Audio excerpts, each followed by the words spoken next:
Hey everyone, how you doing? As promised, this is going to be a short video about quarantining for my new snake who doesn't have a name yet. So any suggestions, please feel free to leave them in the comments box below.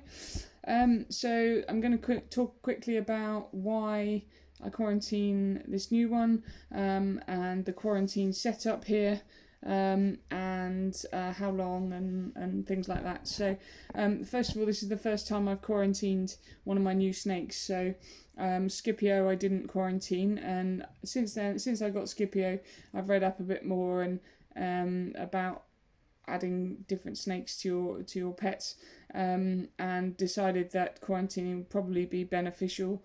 For Scipio is a little more worrying because in terms of the quarantine setup, because I didn't feel like feeding him in this tub would be a good idea, because he's very food orientated. So and he likes to climb also, so I felt that he'd be more secure high up, which is why I put him straight into his big vivarium.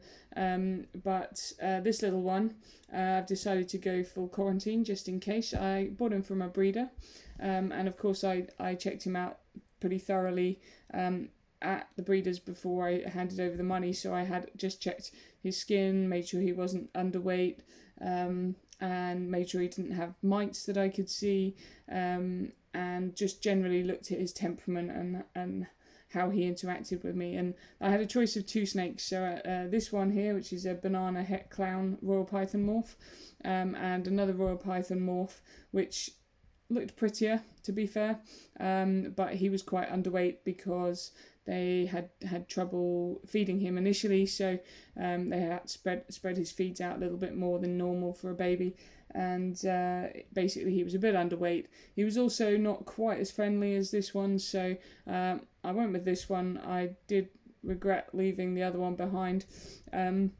but I don't have the space at the moment, time, money, etc. for more than 4 snakes, so I'm sticking with 4. This is my 4th one. So basically you quarantine snakes so that they don't pass on an illness or mites to your other snakes, and it's important to do this because things like mites can spread through pet snakes. My whole collection would have mites very quickly, probably, if I wasn't careful with quarantine. Now normally I deal with my new snake last, so that if they do have mites, basically it won't be passed on to my other snakes. I wash my hands in between different snakes, especially when they're new ones. So I'm as careful as possible normally, but this time I decided to go the full quarantine setup. Now, as you can see, this is a plastic tub, and probably some of you have noticed that I spend some time talking about why I don't keep my snakes in plastic tubs. However, for quarantine purposes, which isn't very long, then this is the best way to keep them. As you can see, it's basic bare minimum, so I have paper towel in there, and that's basically so that I can see any mites that come off. You can see them as black specks on the paper towel, and so far so good. I don't see anything that looks like a mite. You've got your water bowl, you've got your hide, which is where my new boy currently is. I'll see if I can find him in a minute. He's in his hide.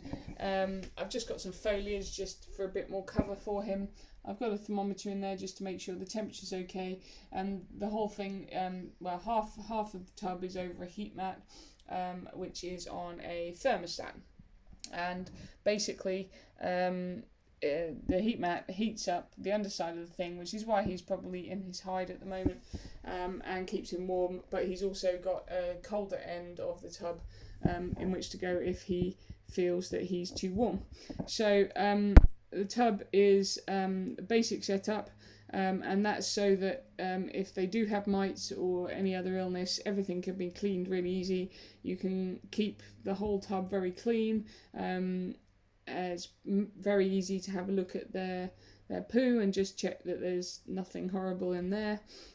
So yeah, generally as little clutter as possible, so that you can keep a good eye on him. Now, along with quarantine goes settling in your new snakes. So it's generally a very good idea to put your snake in its quarantine box like I've done here, and then essentially leave him alone.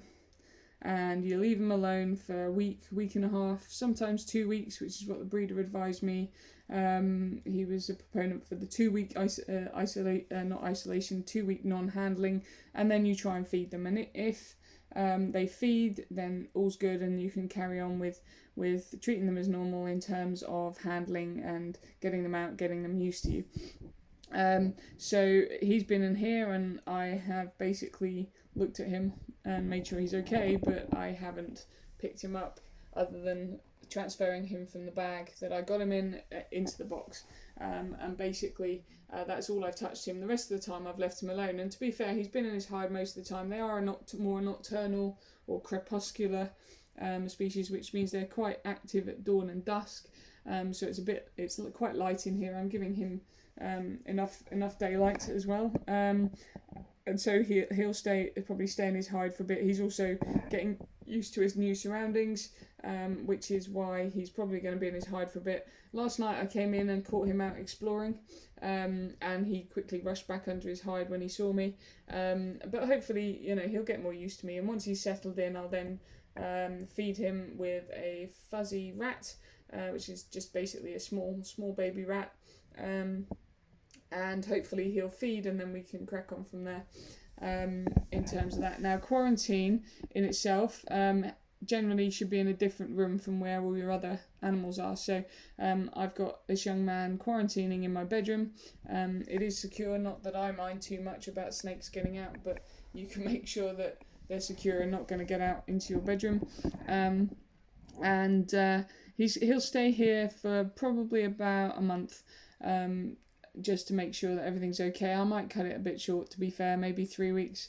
And then he'll go into a 2-foot vivarium for the moment. So he's basically going into a 2-foot because I have one spare.